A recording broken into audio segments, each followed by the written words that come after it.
السلام عليكم ورحمة الله وبركاته.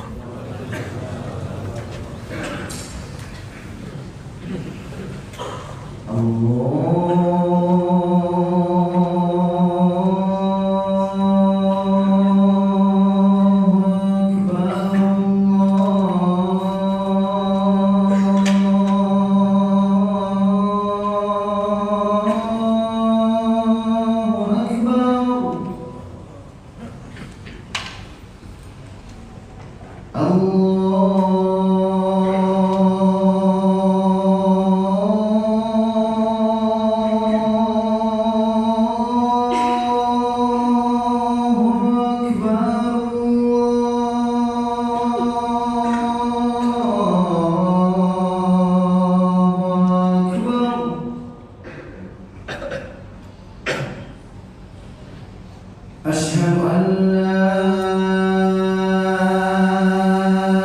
إله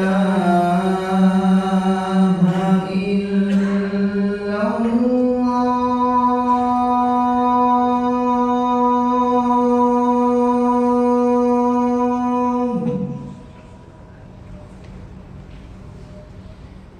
أشهد أن لا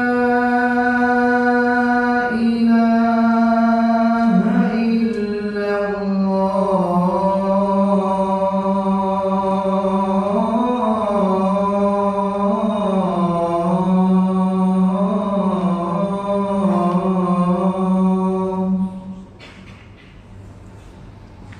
أشهد أن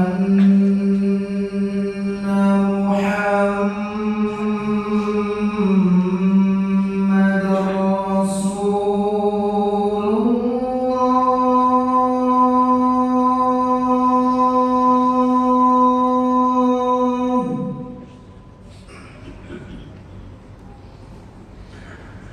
أشهد أن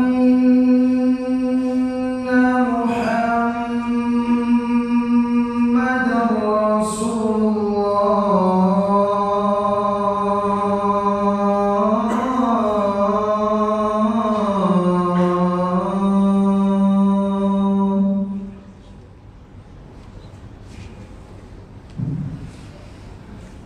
حي على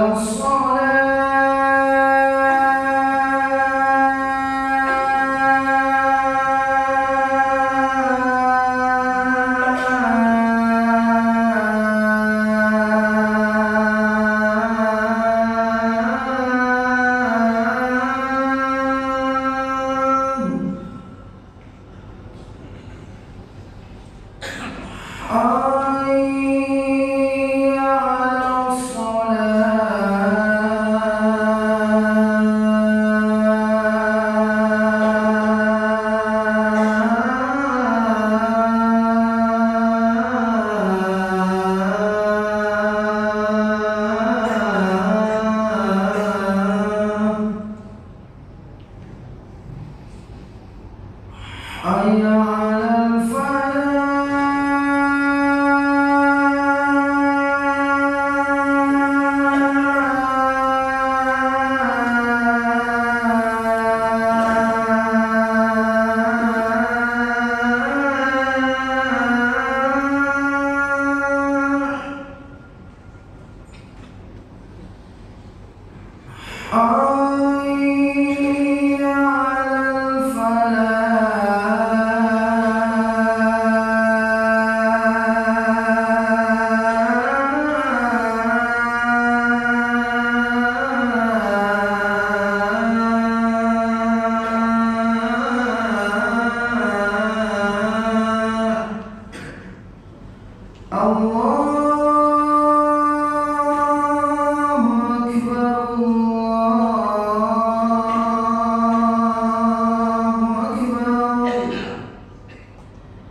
إن الحمد لله نحمده ونستعينه ونستغفره ونعوذ بالله من شرور أنفسنا وسيئات أعمالنا من يهده الله فلا مضل له ومن يضلله فلا هادي له أشهد أن لا إله إلا الله وحده لا شريك له وأشهد أن محمدًا عبده ورسوله وخليله وصفيه من خلقه بلغ الرسالة وأدى الأمانة ونصح الأمة وجاهد في الله حق الجهاد حتى تركنا على محجة بيضاء ليلها كنهارها لا يزيغ عنها إلا هالك وصلى الله وسلم على نبينا المصطفى محمد بن عبد الله عليه أفضل الصلاة وأتم التسليم ما تعاقب الليل والنهار.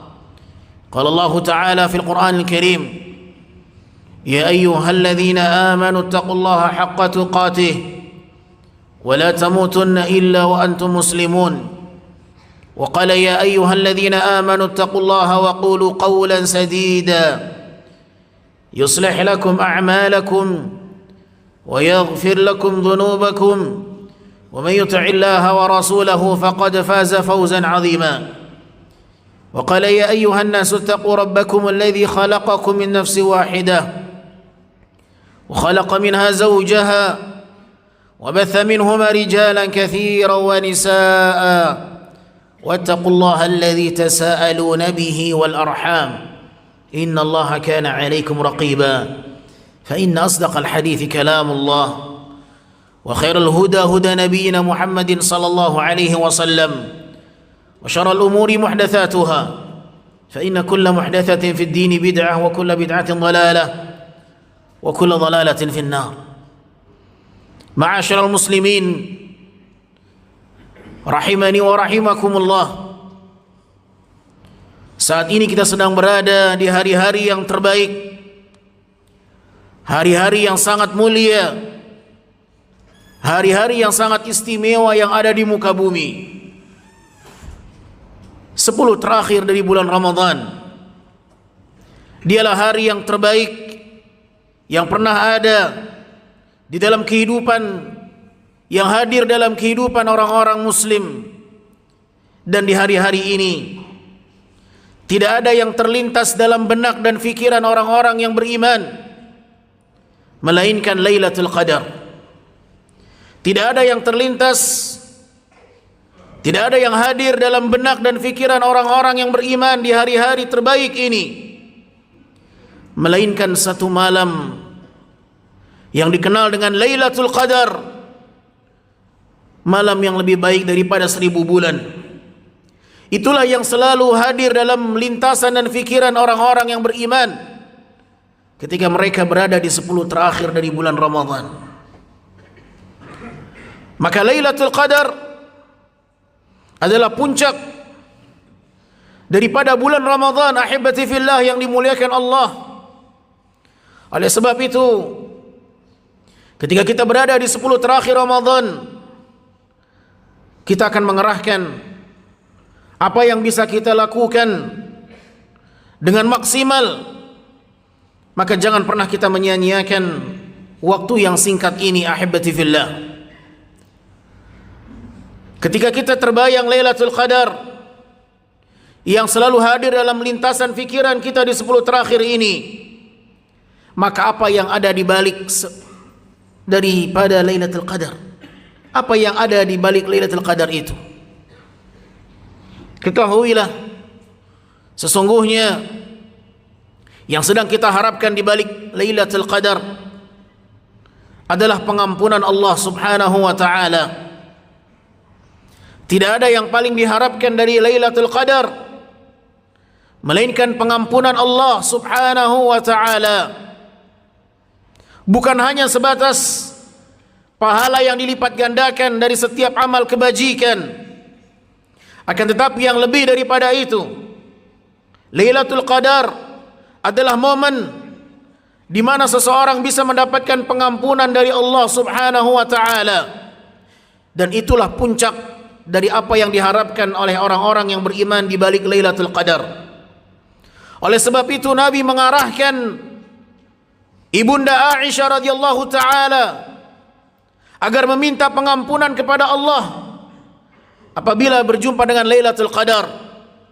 Mintalah kepada Allah pengampunan di Lailatul Qadar, sebagaimana hadis yang datang dari Ibunda Aisyah radhiyallahu anha. Beliau bertanya kepada Nabi sallallahu alaihi wasallam, "Ya Rasulullah, in wafaqtu Lailatul Qadri ma aqulu fiha?" Ya Rasulullah, seandainya aku berjumpa dengan Lailatul Qadar, maka ucapan apa yang paling pantas aku hadirkan di malam itu? Rasul sallallahu alaihi wasallam mengarahkan kepada satu doa. Dan dari doa ini kita bisa mengetahui apa yang sebenarnya sedang diharapkan oleh kaum muslimin di malam Al-Qadar itu. Nabi mengajarkan satu doa, Allahumma innaka afuwun tuhibbul afwa fa'fu anni.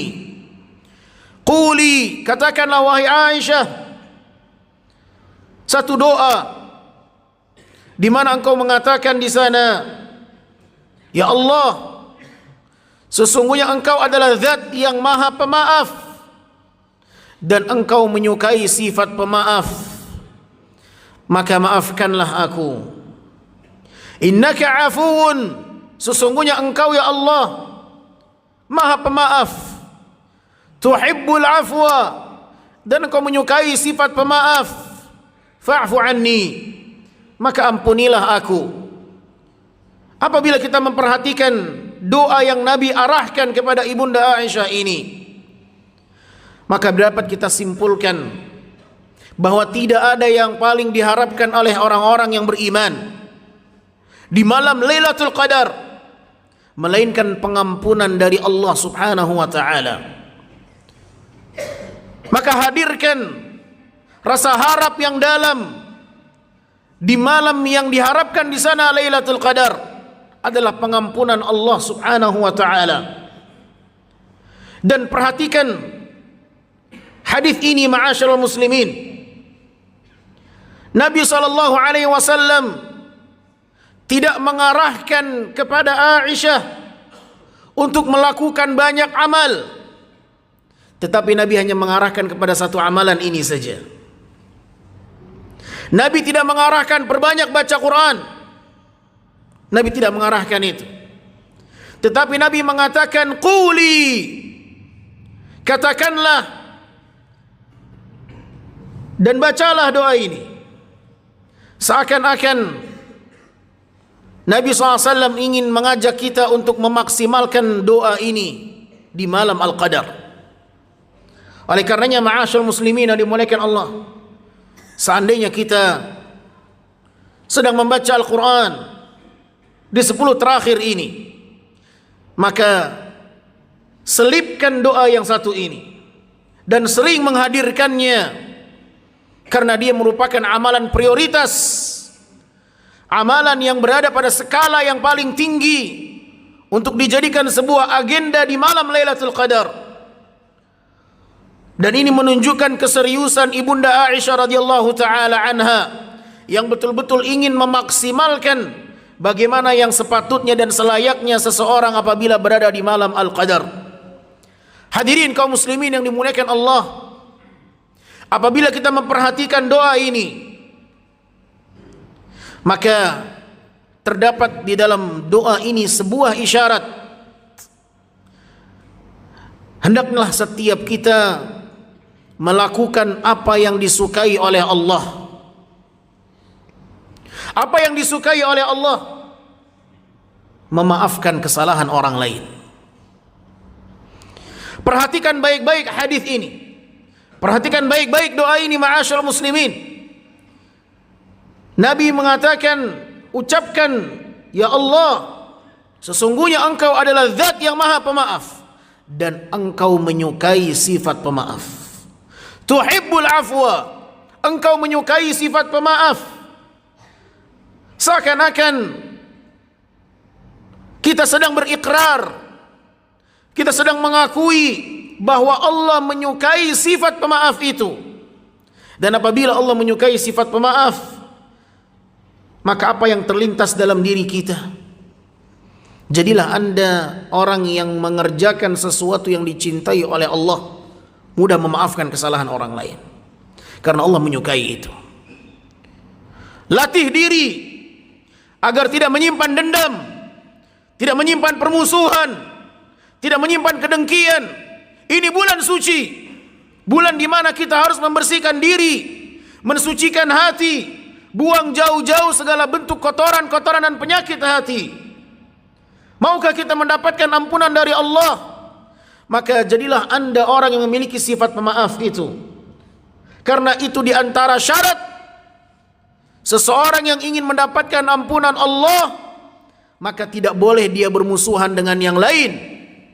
Dengarkan sebuah hadis yang diriwayatkan oleh Imam Muslim. Nabi SAW mengatakan, "Tuftahu abwabul jannah yaumal itsnaini wa yaumal khamis." Akan dibuka oleh Allah pintu surga di setiap hari Senin dan Kamis. Nah, pintu surga di luar Ramadan dibuka 2 kali dalam sepekan, tepatnya pada hari Senin dan hari Kamis.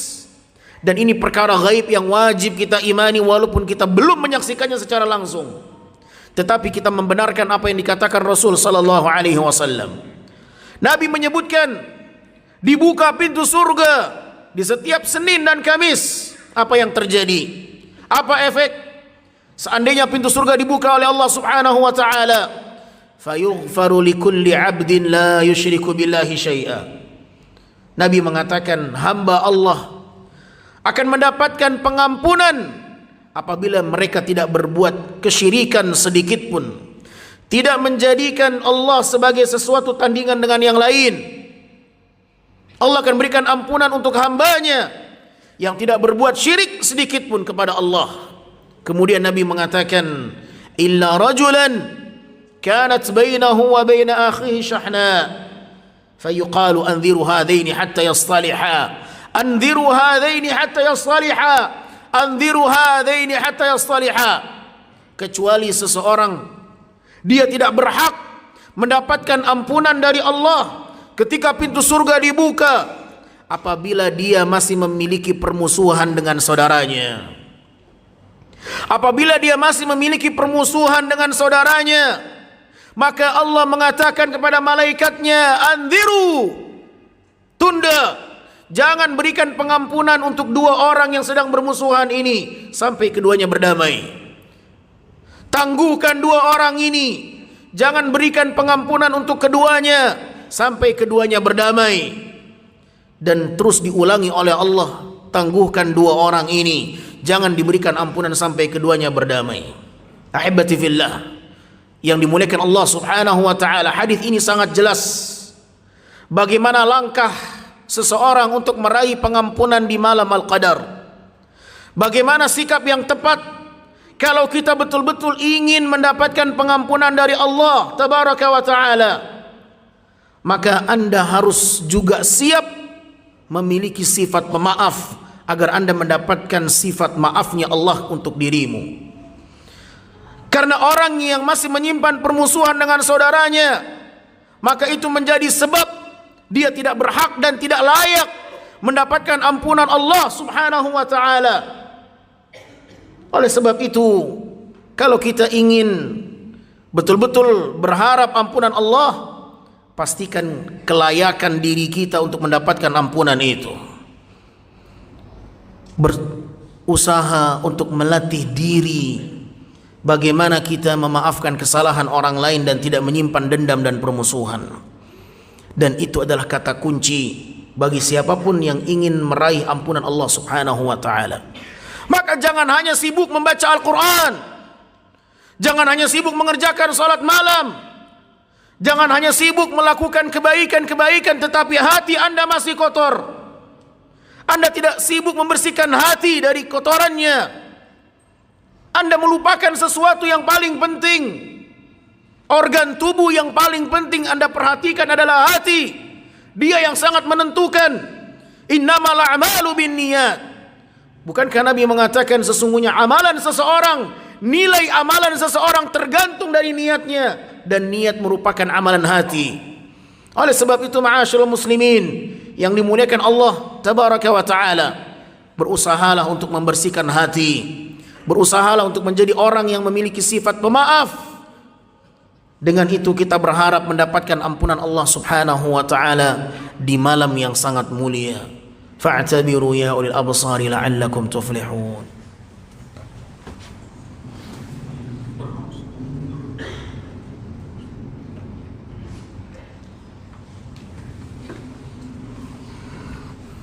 Alhamdulillah al-mun'im ala khalqihi al-mutafaddilu bi ihsanihi wa karamihi. وهو الذي خلقنا وجدنا ورزقنا وأحيانا وأماتنا وإليه النشور. إخوة الإيمان, saudaraku kaum muslimin yang semoga dimuliakan Allah subhanahu wa ta'ala, bulan Ramadan tersisa beberapa hari ke depan, dan ini adalah hari-hari yang sangat menentukan. Kita berada di garis yang semakin dekat dengan akhirnya, kita berada di babak final. Jangan sia-siakan hari yang tinggal sedikit lagi, karena ketahuilah yang menentukan adalah bahagian akhirnya. Innamal a'malu bil khawatim. Sesungguhnya amalan itu dilihat dari penghujungnya dan bahagian akhirnya.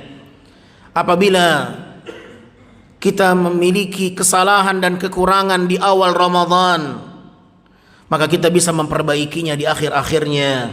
Al-ibrah laysat binaqsil bidayat wa innamal ibrah bikamalin nihayat. Syekhul Islam Ibnu Taimiyah rahimahullah mengatakan, yang patut untuk menjadi pertimbangan bukanlah kekurangan di bahagian awalnya, akan tetapi yang terpenting adalah kesempurnaan di penghujung dan akhirnya. Di masa lalu, mungkin di 20 terakhir, di 20 awal Ramadan, masih banyak waktu-waktu yang kita biarkan berlalu tanpa amal dan kebaikan. Mungkin di awal-awal Ramadan masih banyak waktu-waktu itu berlalu dengan hal-hal yang sia-sia, tidak kita maksimalkan dengan nilai-nilai ketaatan. Maka saat ini kita berada di penghujung yang sangat menentukan. Rubah, jangan sampai kebiasaan di awal Ramadan yang penuh dengan kekurangan dan cacat itu pula yang menghiasinya di akhir dari Ramadan ini. Rubah bagaimana semestinya di akhir Ramadan, kita betul-betul memaksimalkannya, dan jangan lupa untuk meminta kepada Allah subhanahu wa ta'ala agar Allah memberikan taufiknya kepada kita bagaimana menjadi yang terbaik di 10 terakhir Ramadan. Saudaraku yang dimuliakan Allah subhanahu wa ta'ala, tinggal beberapa hari ke depan.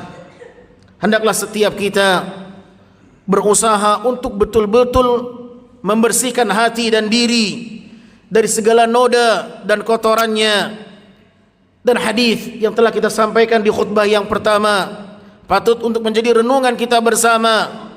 Jangan sampai Ramadan berlalu namun hati kita masih menyimpan permusuhan dengan. Silahkan kita melihat bagaimana hubungan kita dengan keluarga, bagaimana hubungan Anda suami dengan istri, bagaimana hubungan Anda ayah dengan anak, bagaimana hubungan Anda dengan tetangga, bagaimana hubungan Anda dengan bibi, bagaimana hubungan Anda dengan paman, bagaimana hubungan Anda dengan keluarga dan sanak famili. Apakah Anda masih memiliki permusuhan yang belum tuntas? Jangan sampai itu menjadi penghambat seseorang. Ta'ala, faman hurima khairaha faqad hurrim. Barang siapa yang tidak berhasil mendapatkan ampunan Allah, maka sungguh dia telah menjadi orang yang paling merugi. Celaka seseorang yang dikatakan oleh Jibril masuk dalam bulan Ramadan dan dia tak berhasil. Ramadan berakhir dalam kehidupannya dengan mendapatkan ampunan Allah subhanahu wa ta'ala. Ini perkara yang patut untuk kita. Sampai Ramadan berlalu namun bulan yang penuh ampunan kita tak berhasil mendapatkan ampunan itu, karena kita masih belum layak dan kita masih belum pantas mendapatkan ampunan Allah, karena kita masih berat untuk memberikan maaf dan ampunan untuk saudara kita yang lain. Inilah momen di mana kita harus betul-betul memperbaiki diri, membenahi diri. Bukan hanya sibuk beribadah kepada Allah, tetapi Anda tidak memperbaiki hubungan hablum minan nas. Jadikan Anda seorang yang memiliki penghambaan diri dengan sempurna, bukan hanya memperhatikan bagaimana Anda dengan al-maghfir lil muslimina wal muslimat, al-mu'minina wal mu'minat al-ahya'i minhum wal amwat, innaka sami'un qaribun mujibud da'awat ya qadi. Mimman sama ramadhana imanan wa ihtisaba. Allahumma ij'alna mimman qama ramadhana imanan wa ihtisaba. اللهم اجعلنا ممن قام ليلة القدر إيمانا واحتسابا.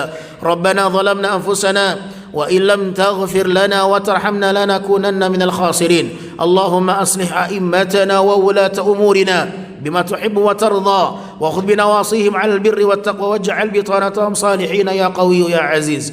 ربنا آتنا في الدنيا حسنة وفي الآخرة حسنة وقنا عذاب النار. عباد الله، إن الله يأمرنا بالعدل والإحسان وإيتاء ذي القربى وينهى عن الفحش والمنكر والبغي يعظكم لعلكم تذكرون. فاذكروا الله الكريم يذكركم واشكروه على نعمه يزدكم ولذكر الله أكبر والله يعلم ما تصنعون. وأقيموا الصلاة.